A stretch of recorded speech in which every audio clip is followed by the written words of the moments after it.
This is my review of the DuroMax XP4850.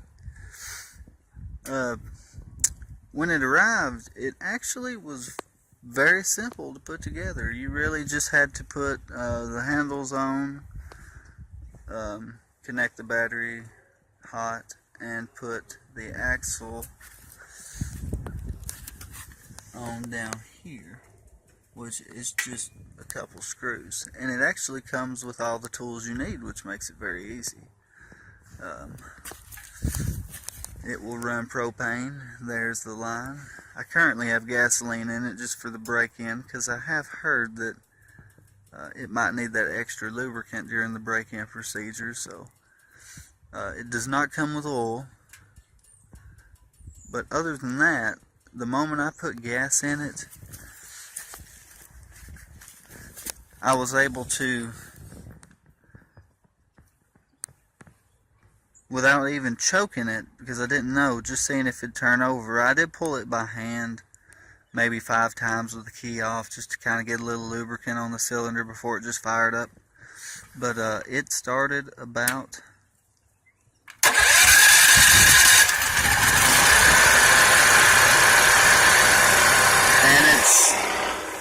it's not too bad, as you can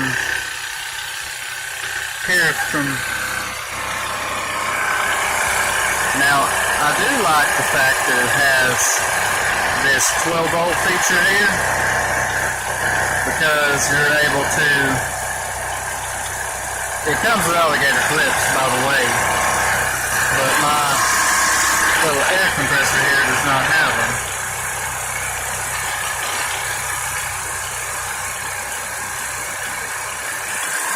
And you can run 12-volt stuff. So that's a pretty neat plus. I would use the tools that came with it. But overall, it seems to be a very well built generator. And I would highly recommend it. Right now I'm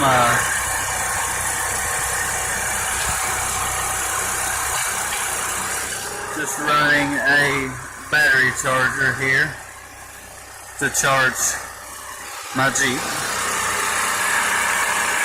It has no trouble running 2 1500 watt heaters.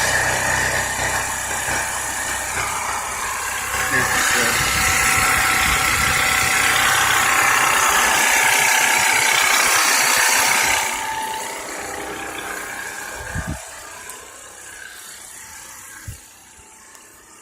As you can tell though, just this far away, it's not loud at all. It's actually very quiet compared to what I actually thought it would be. I didn't think it would be as quiet as it is. I mean, I'm just a couple steps from it. But anyway, my review of it is it's an excellent generator, and I highly recommend it.